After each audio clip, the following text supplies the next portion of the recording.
animals want to go in there. I don't care if you put a filet mignon and you have a chef inside there. Sophie just wants to be with us, and she wants to be in the house. You never know what Sophie might eat. She ate through here and then started lifting this up like this. Trying to get out from that fence, she will make herself bleed. We're concerned because when we leave, what happens? I got this dog for the outside, and she refuses to stay outside. Is she wolf mix? Yes, she's hybrid? Yeah, right? she's supposedly 60% Timberwolf. 60%. To me, she behaves very much like a dog. You know, this is the first one that just came and pretty much is around everybody, very calm inside the house. I don't really believe she's 60%. Really? I think she's got a lot of the Shepherd in her, actually. Okay. Her behavior told me that she was a little bit more dog-like. She was coming up asking for social interactions, which is very much unlike what a wolf would do. The wolf is there, but it's definitely not 60%. So what do you guys do for exercise? I take her for a walk for 45 minutes to an hour every night when I get home from work. If it's separation anxiety the problem, or if it's destructive behavior the problem, I believe that a tired dog destroys less. This is what we're gonna do with your energy. See, Redirective. Right. Because anxiety can come not just from lack of exercise. Anxiety can come from lack of direction. Just tell them what you want, be clear with it, and follow through. Okay.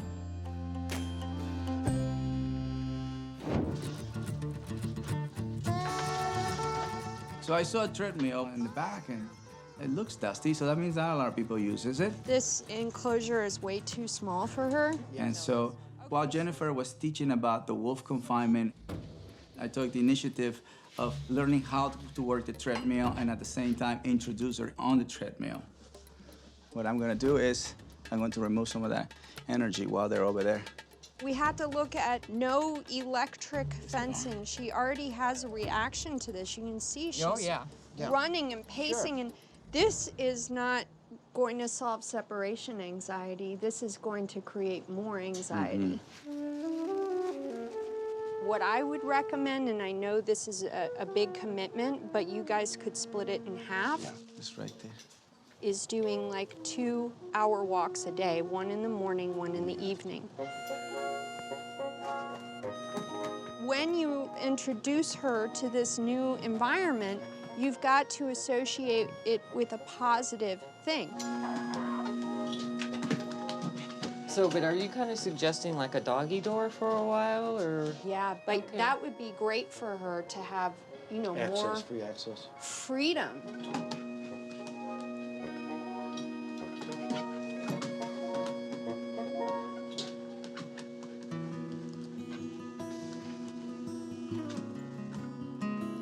Now the nervousness that we're seeing is what we're converting into this. The reason why I want to use the treadmill, I mean, obviously it needs some use, is to help her to relax.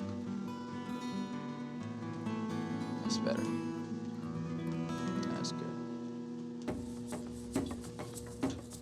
I do think that there are specific cases that a treadmill is necessary. There's people that have a disability that a treadmill would work perfectly for. This is something that I disagree with because I just don't believe, to me this is so artificial. I say to my clients, if you have 2 legs and you're physically capable of getting around, there's nothing like being in the outdoors with your animal. To me, this animal would get a lot more with them by being out and traveling outside, you know? This is optional, not a must. Right. Would I rather buy 50 treadmills that walk 50 dogs on the mountains? No. Of course it's very unnatural, you know? Just like a leash is very unnatural, just like a backpack is very unnatural. But if you can use it to help a dog to drain the energy from the body and the energy from the mind, meaning you're challenging them, you in a way are touching the soul. I guess if it's raining outside, this would be a good alternative. I'd rather leave people with many choices, so this way it's no excuse. What is a must is fulfillment. Cesar and I do disagree on some different things, but I have great respect for him, and hopefully he'll have great respect for me, and we can both learn from each other. Come on. Come on. The way Mr. Charlie, Miss Janice was inviting Sophie in there is tension, then let me trap you. No animals want to go in there. I don't care if you put a filet mignon and you have a chef inside there. They don't care. It's just the way they went in that they're going to associate it with a negative. Cesar and Jennifer both agree that Charlie and Jenna should completely dispose of the cramped, electrified backyard pen and replace it with a more appropriate enclosure. Okay. But first, Cesar wants to help Sophie resolve the fear and anxiety that the pen has created. This anxiety was created by a human who's in a rush. A human who is like forcing a dog to go in a certain situation and not taking the time to calm the mind down. Come on, Sophie. There you go. Wolf or no wolf, animals pick up on energy, regardless of the species. And then I invite out. Oh. And then I invite in. There you go. She went in that though. You see what I mean? So she pretty much is learning to follow and trust our direction. Taking Sophie back to the pen before they removed it was a great idea. She's facing the fear, getting over it, and moving on to the next thing before they remove it. When we use trapping mentality, they have no choice just to escape. When we were in a pen and the door was open, I was surprised that the dog did not come rushing out. The dog just calmly stayed in the pen. Make sure you make time to convince the dog that it's about that time to relax even more. There you go. When I was taking Sophie into the pen, when everything was calm and she was calm, it was so much more pleasant, and I didn't feel so bad. So now that you are calm going in, she sees it in a different light, in a different state of mind.